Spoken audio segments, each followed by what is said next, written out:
Guys, welcome back. It was nice to be with HD for a bit. I know that in spirit he's very happy with us. The last few minutes he's rolled over on his back for a little bit and put his head up a little bit to look around, but nothing really major. Now he might do this for another 2 hours, not go anywhere, or he might get up in the next second, so anything can happen. I do think he's going to move quite soon. I don't think he's going to move very far necessarily, but it is nice and cool. The sun has actually dipped away now, so we're in that sort of crepuscular time of the day. It's a great time for hunting for leopards, so you might just take a little stroll and see if any easy opportunities present themselves. Or you might just take it easy. Either way.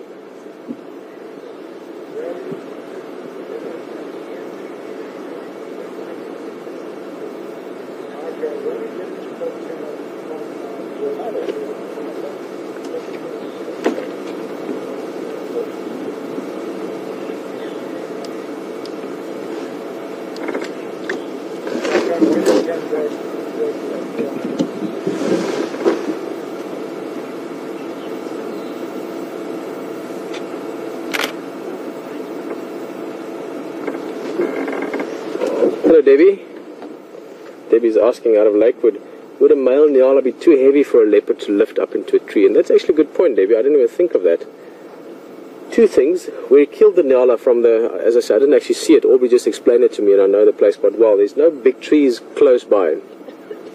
So it might have been that there was an easy opportunity. It's not very far from the hyena den. So it might also have been that there were just hyenas close by. So as the kill happened, obviously there's a bit of noise that goes with it. It might have been that the hyenas were there quite quickly. Although at the same time, if you look at the leopard, he did get something to eat. So he did have at least 10-15 minutes to eat. So if you take all those sort of factors and you build the story from it, then I would say the weight of the nyala possibly could have played a role. So, good question. A male nyala, I haven't read in probably 15 years what they weigh, but big male nyala, I'm just thinking of the horns that I saw. It was a mature male. I mean, he wasn't a massive male, but I would say he was probably a good 50-60 kilograms. So let's say 60 kilos.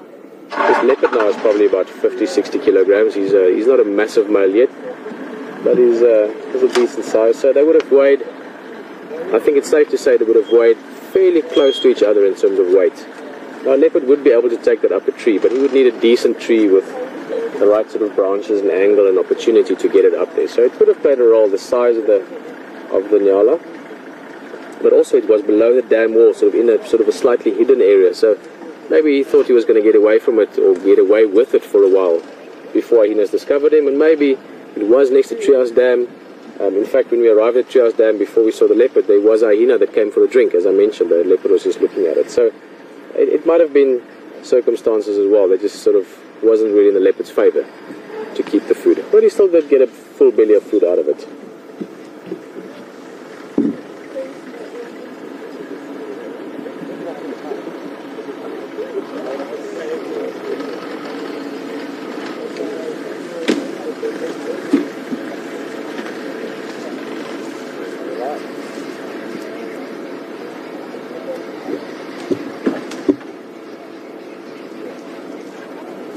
Spoke about this morning. We touched on leopard and lion difference, and since we can't see his face, but we can see his coat beautifully, have a close look at the patterns on that coat. You'll see it's not single spots. There are single spots, but it's not everywhere. They're all different shapes, and in many cases, especially along the sort of the spinal column and the side of the main body, you get the spots sort of forming little rosettes. So they're forming little patterns. And then you've got everything from almost white through light beige to almost a brown and russet color on the coat. So all of that plays a great role in making this animal very, very camouflaged. And much more so than a cheetah, perhaps even. Cheetahs have got sort of direct spots on them.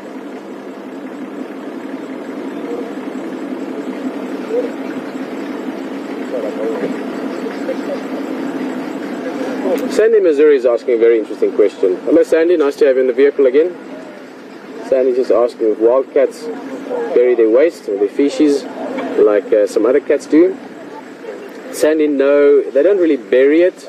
You will sometimes get them kicking sand when they, especially the males, when they're urinating a little bit. That is just to leave additional scent marks to the urine. They've also got interdigital glands, so glands in between the toes, and they leave a scent with that as well. Some of your small cats, I believe, do so. Some of your small desert cats, and may even be the African wild cats that do that. But the bigger ones, leopard, lion, cheetahs, they don't really bother with that. You can see he's still breathing quite fast, even though he hasn't been running or moving at all. He's just been lying here. That's because the belly is so full. So the belly is full enough that it's pushing up against the diaphragm, meaning he can't take deep breaths. He's got to sort of take short, shallow breaths, which is why he's panting like that.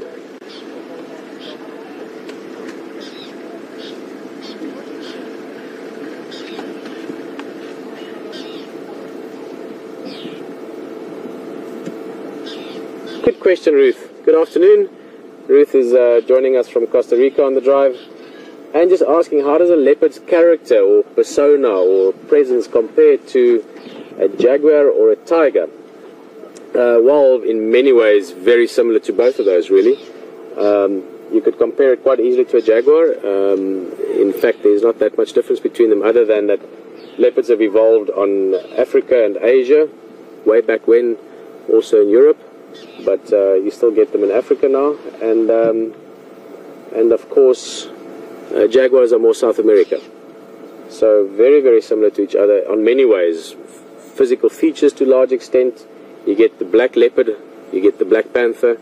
Both are just melanistic forms of the normal sort of variation like we're looking at now. Solitary behavior is very similar. Obviously there's some differences, but very, very similar. Tigers in a way are much bigger. I mean, tigers are bigger than lions even, but to a large extent more similar behavior to leopards, more solitary, more similar way of hunting as well. Lions really are quite different in the sense that they've evolved into large group animals, very social animals.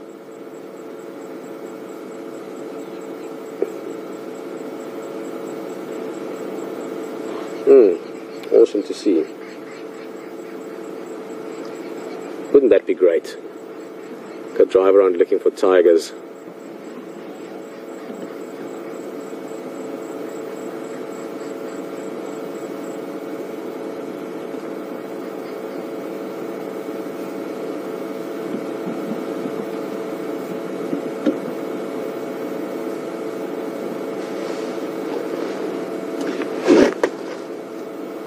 Well, welcome back for those that were gone for a bit. Very warm welcome to those of you that maybe have just joined us on the game drive here this afternoon. We are in the southern end of Africa, in the Greater Kruger National Park, and we've been spending it with a wide variety of amazing animals this afternoon. Hayden started with an elephant, we've had buffalo, we've had more elephant, we've had great bird life this afternoon, seen some interesting things, and we just got a big highlight at the end with this leopard. We saw him briefly this morning. We've been sort of keeping him in the back of our mind the whole afternoon, and we were lucky enough to find him at Pieter Dam. So all smiles all around the vehicle. So if you've just joined us, a big welcome. If this is maybe your first time on safari with us, an even bigger welcome. You might make some good friends here. There's people on the vehicle at the moment that have been here since the very first drive, which is many years ago. Only a few days ago was the anniversary. So welcome to the family. I hope you're going to join us in future. This is a fully live drive, which means you are here right now, the same as I am. You can ask a question, I'll answer it for you. If something happens now, you're going to be the first to know about it, the same as me or anyone else that's part of this team. So it really is a very personal, very direct experience, and it's our privilege to share it with you. If you have questions, if you want to ask something like, is it really live perhaps, or any of those kind of things, you're welcome to send them through.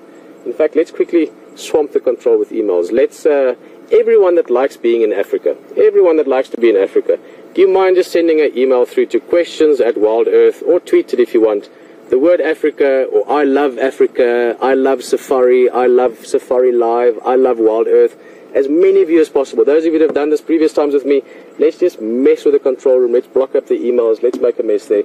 But it's your first time, send a question in, say hello, let's start chatting, because you know what, one of the beautiful things of what we're doing right now is that we can share it with each other around the world, and that is so, so cool. I'm so proud to be part of that, and to do it in a way where we're sitting with amazing animals like this, a beautiful leopard, not caring about us at the moment, he's half asleep, we're going to sit here nice and relaxed, see what he gets up to, Might go back to Hayden, maybe he finds another leopard, maybe he finds Karula. This one's mother has been in the area the last few days. We haven't seen her. We saw her briefly on Hayden's first morning drive. We've seen her tracks. Anything could happen. Lions could pop out. Or you might just meet someone else and start chatting and say, hey, we might know each other. Or let's go to Africa, let's go visit. Thank you for being part of this afternoon with us. And remember, you can send that I love Africa or I love Safari Live, hashtag Safari Live if you want to tweet it. Email to questions@wildearth.tv.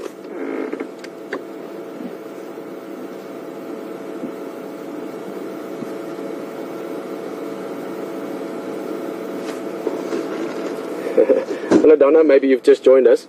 Donna's just asking, why is this leopard breathing so hard or panting so hard? We just talked about it a couple of minutes ago. Donna, just a quick sort of 24-hour recap or history on this specific leopard. This leopard is called Kunyuma, which means to be shy. He's a little bit shy sometimes, other times not at all. He's the daughter of Karula, brother of Q, and he killed a Nyala bull. A Nyala is an antelope that looks a little bit like Bambi, sort of. Beautiful antelope, stripes, reddish coat for the females, dark brown coat for the males. And he killed a Nyala here last night sometime, had a bit of something to eat from it. Then the hyena stole it from him and he's been around. We saw him briefly this morning, but he disappeared into very thick stuff. And we found him again this afternoon. So the reason he's panting so fast is because he did get a good meal in before the hyena stole his food. Well, they didn't really steal his food. I mean, they're all opportunists. I mean, it's like the leopard didn't steal the Nyala's life. The leopard just hunted it because that's what he does, and the hyena stole the food from him because that's what they do. So it all works together. But he has a full belly, and because the belly is so full, it's pushing up against the diaphragm, and it means he can't take deep breaths. So he's got to take short, shallow breaths. You see it the best or the most with lions. When lions have killed like a big buffalo and they gorge themselves. Now a big male lion weighs, let's say, 200 kilograms or so, but more sometimes. But Timber that we saw yesterday, if they're hungry, they can eat about 40 kilograms in one go. 40 kilograms, so a 200 kilogram lion, that's 440 pounds, can eat 5% of his body weight. That is, why am I, not 5%, sorry, I haven't done this math in a while. They can eat 10% of the body weight. So, okay, just forget everything I just said. Let's start over. At 200 kilograms, so I'm converting it all to the non-metric system, which is not one that I grew up with. So, a 200 kilogram lion weighs about 440 pounds. A 200 kilogram lion can eat about 40 kilograms of food. That is about 20% of their body weight. So that is about 88 pounds, give or take. So call it 90 pounds in one sitting. Now that's amazing if you think of just that volume of food that they can consume. Put that into perspective. I weigh about 80 odd kilograms. That's about 170 pounds. So that would be the equivalent of me eating 34 kilograms of meat in one go. Now obviously I'm built differently from a lion. We built differently not only in physical shape but also in what we eat, how we eat, how our digestive system works. These guys eat massive amounts, but then they can go for quite a long period of time without eating. So a leopard like this, he might have eaten, I'm guessing, he's got a pretty full belly, so let's work at close to 10% of his body weight. So he ate about, give or take, 10 kilograms of food, 20 odd pounds of food, but he could now go on this for 2 or 3 or 4 days quite easily. Okay, that was a very long sentence, but I hope it made sense by the end of it. I was confused myself halfway through, but I think I found the way back to the mathematics of it. Point is, it's a system that works very well for them. And when they eat well, and then they rest, and then they do their thing, and then they eat well again.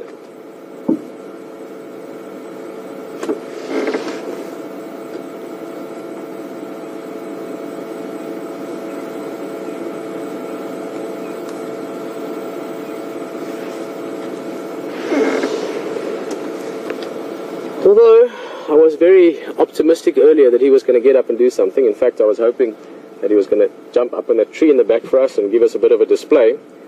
But I'm getting the sense that I'm hoping not falling asleep due to the sound of my voice. That would not be a good sign. That would be disappointing. That's why we don't have many leopards watching the show, luckily. Guys, but just to give you an idea, we're sitting in an awesome space here. We showed it earlier. That's a marula tree. We've moved slightly from when I showed it earlier. That was pushed over by elephants some time ago by the looks of it, a year or two. They would have pushed it over to eat those roots at the base. maybe during winter when the other food was getting dry. You can see the whole tree went over. And we were hoping that the leopard was going to give us a little bit of a display and run up that trunk, but didn't pan out like that in the end.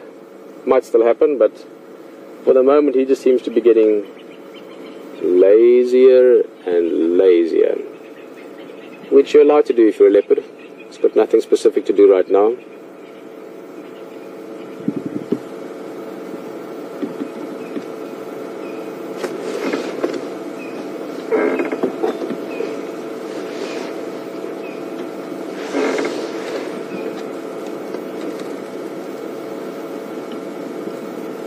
I just want to talk to the game guys quickly, they're calling me.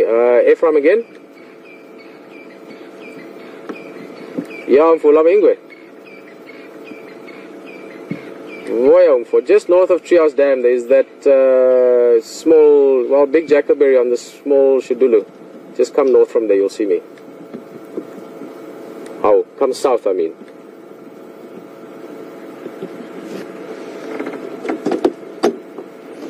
So I'm just letting Ephraim know he's one of the other game drivers from Cheetah Plains, and really great friend of mine. I've known Ephraim for many years now. I think I came to the Juma the first time, I think it was 2002, something like that. So 13 years later, Ephraim was there then already. One of the best trackers then, still is, phenomenally good tracker. And he's now one of the top guides at Cheetah Plains. Down for your right there, otherwise you can come park right behind me, it's also good view.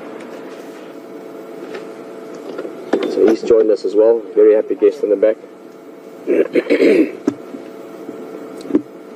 Guys, and I made the comparison this morning, you know, we talk about the bush newspaper, driving around, there's all these things that give you information, you know, there's tracks on the ground and birds are flying, sometimes vultures will show you something, or alarm calls from squirrels, and smells that you might pick up, knowing the area. All these things play a role in building a picture and in enabling you to find things and interpret things and sort of look for stories and interesting things to see and to share. And then I made the comparison. I said, you know, as much as the bush newspaper is very, very good for finding things and it helps us a lot, just as important, perhaps more important, is the bush radio. And that's the one I was on just now, the one where all the guides can talk to each other and share information about what they're reading on the ground, tracks and things, but also about what they're actually finding. And that is a huge part of why we get to see such amazing wildlife in this area.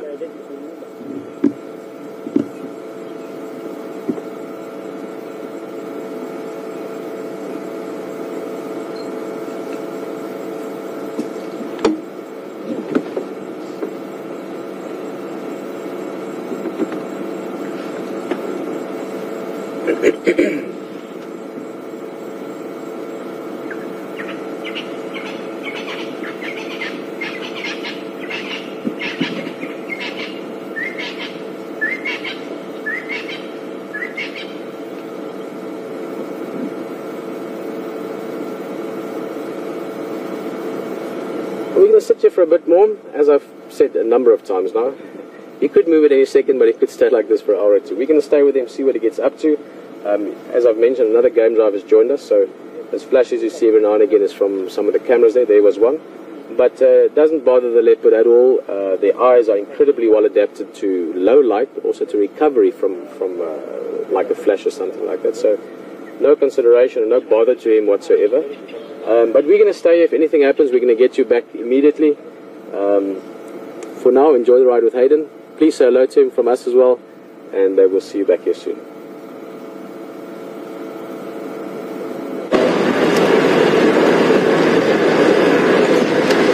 So we've just continued along a lot of these roads, just scanning our eyes, looking for any signs of either leopard or lion. It's a bit quiet this evening. I just bumped into Texan as well, one of the Juma guys, fantastic guide, super bloke. He's brought us into sightings so many times, and he just said it was a bit quiet as well. But Kunyuma's over there with Pete, flat, and we'll probably be active quite soon. So I just wanted to give you a quick update to let you know that we are out, always looking. always making a plan and always going down these little less trodden paths that I love, these little back roads that don't really have a name or a place to go except into the bush. And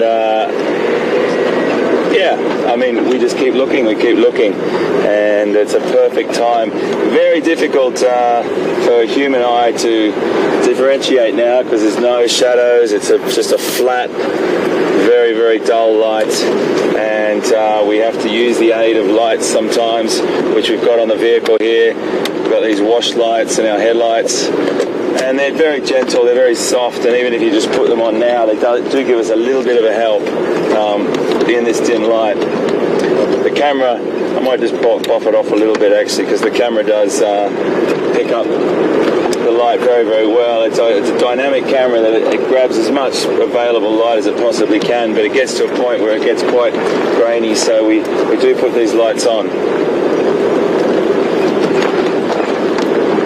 Always good to look up in these beautiful marula trees as well, just to see. You saw what happened with Q yesterday when he went up that tree, and he stayed up that tree for quite some time, so it's worth always looking up into these trees, these beautiful trees with these limbs that go out horizontally.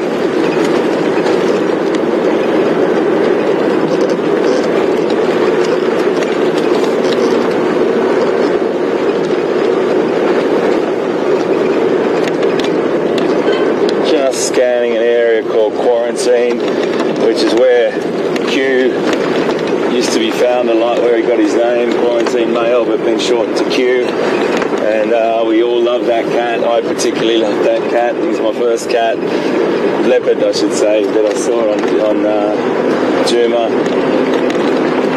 And it's sort of Karula territory as well. You know, you can bump into her here.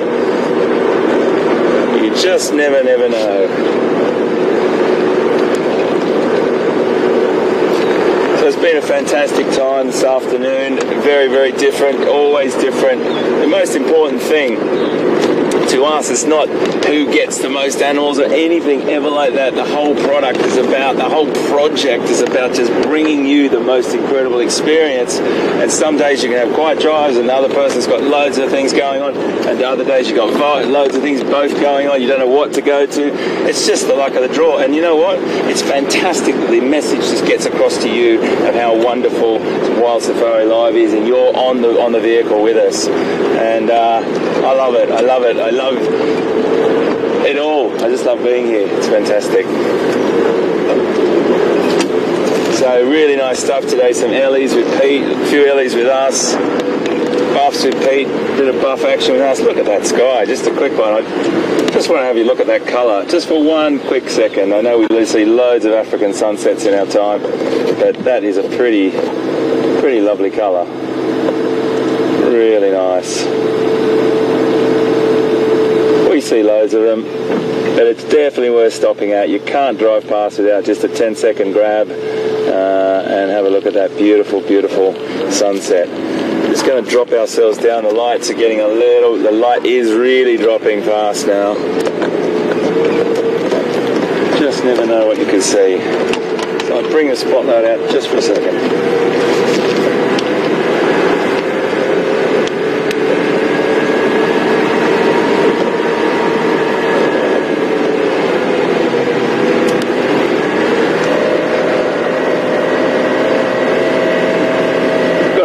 From Barbara. Hi Barbara, welcome aboard, and I hope you've been with us all afternoon. Question from Barbara in Maryland, and Barbara, you want to know whether we get poison ivy or poison oak. Not that I know of.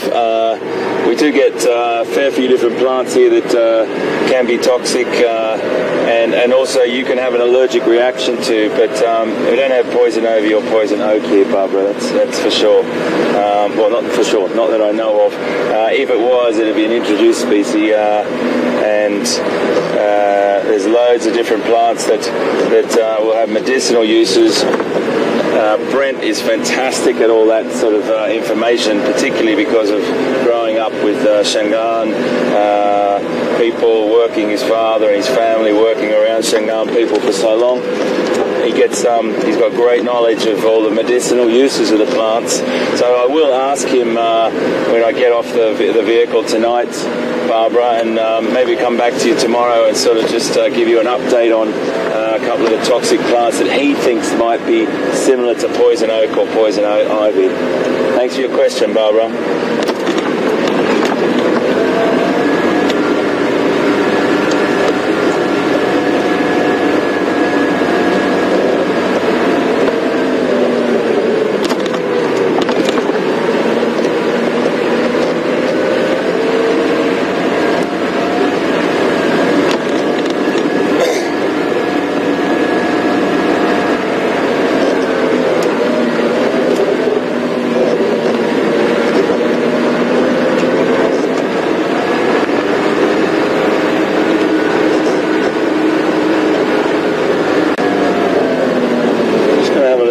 Through here, everyone, just because, and I won't get Andrew to follow the spotlight because it can make you feel a little bit ill, the camera going from side to side.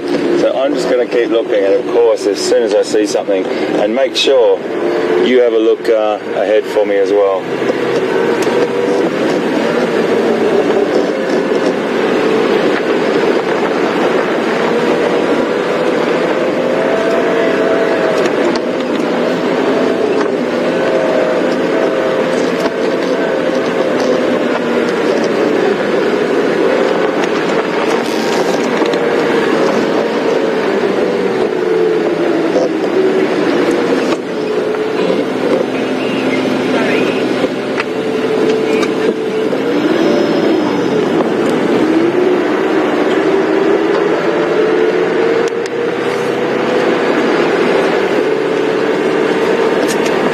Fantastic. Amy in Surrey, back in England where I work during the week. Amy, fantastic to have you on board tonight, matey.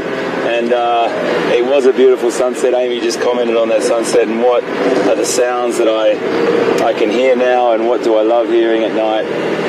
Loads of different sounds, Amy, that particularly of birds, like some of the species of birds that you find at the waterholes that vocalise these ground plovers and different birds that are sort of quintessential African sounds that going to sleep at night. But one of the sounds that I have to tell you, just makes your hair stand on end, is when it's completely silent and you turn the vehicle off and you sit there and you hear ooh, off in the distance, and you start to hear that lion roar. Ooh. And you hear it again, and the hair just stands up on your arms and on the back of your neck, and it's one of the most incredible sounds I could ever tell you that you could hear in Africa. And so Amy, fantastic to hear you and fantastic to have you on board. That's my favourite sound. You never know what's around the next corner, mate.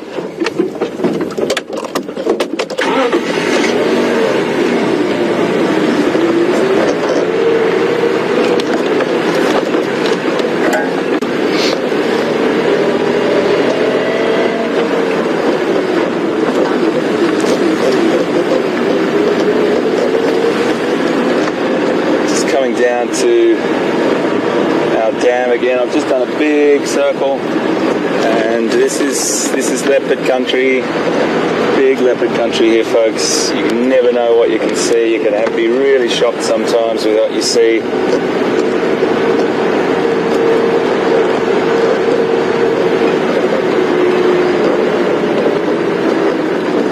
Just scanning.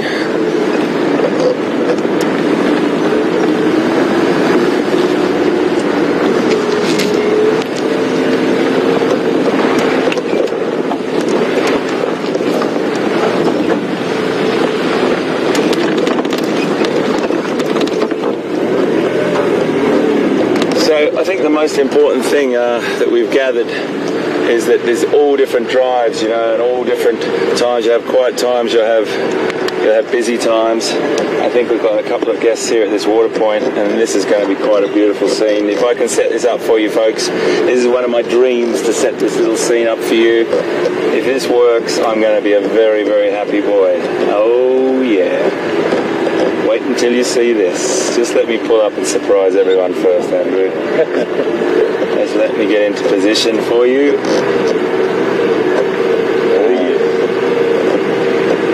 This is to say thank you for watching today.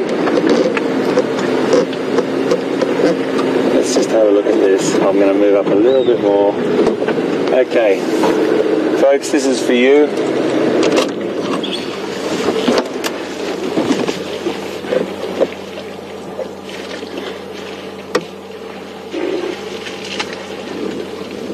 The quintessential Africa, folks. Now, I know you see a million sunsets in Africa, but this is what it's all about. It's all about those moments. And when we can bring those to you on Wild Safari Live, our job is done. Our job is really done. What a way to finish. To say thank you very, very much, everyone, for watching today. Pieter Pretorius is on fire and back in the saddle so easily. He's just great to watch, great to listen to, and I tell you what, we're going to have the best time over the next few weeks together, the next week, sorry, and it's just great to be with you. You're really supporting everyone here, and we wouldn't be doing it without you. So again, thank you very, very much for joining us today in Djuma and Arathusa game reserves here in Sabi Sands. It's just a beautiful, beautiful way to finish the day. I'm just going to let you sit with those pictures until we cross back to Pete, but I just thought that is just quite special.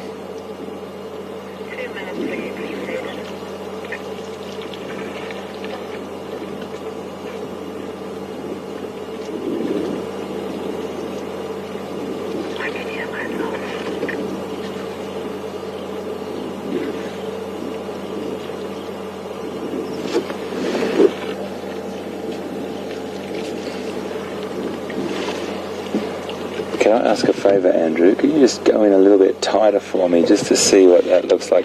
I just want to... I definitely would never tell you what to do, mate. I just want to see what a frame looks like. Oh, yeah. Oh, isn't that beautiful? It's a little bit tighter, a little bit tighter, a little bit tighter. Oh, that's beautiful. Thank you, mate. That's great. Isn't that beautiful, folks? A breeding herd.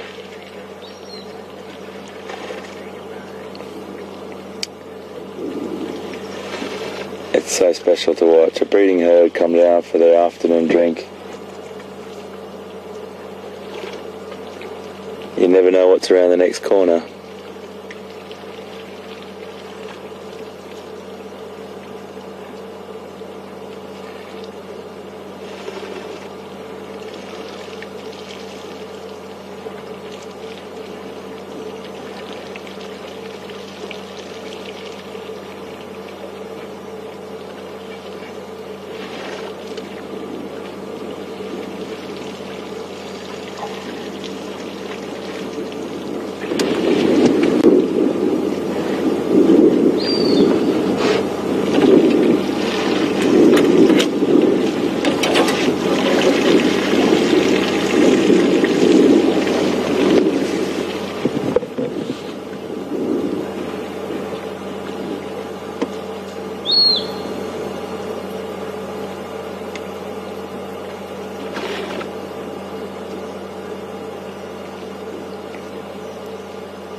Well, folks, as a warm, beautiful wind blows over our backs here on the dam wall of WildEarth Dam, I'd like to say farewell to you from Andrew and I. It's been a beautiful day with you, and it doesn't get much better than finishing like that for me. You've been superb, you've been fantastic on questions, and really, really thank you. We look forward to talking to you again tomorrow morning for our sunrise drive here on Wild Safari Live. We'll see you next time, guys, and we don't know what's around that next corner.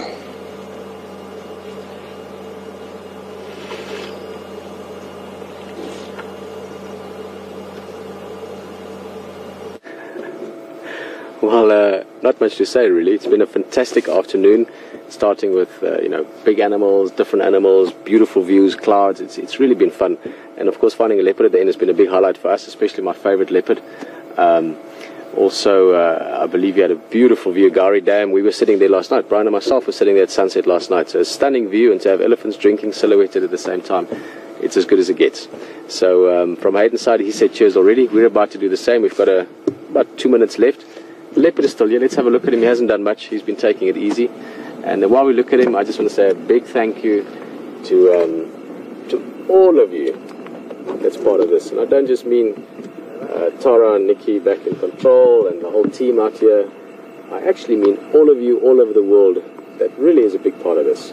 Thank you also for all the emails, letting us know that you like Africa, that you like safaris, that you enjoy this kind of thing. Thank you so much. We got, I believe, hundreds of those coming in.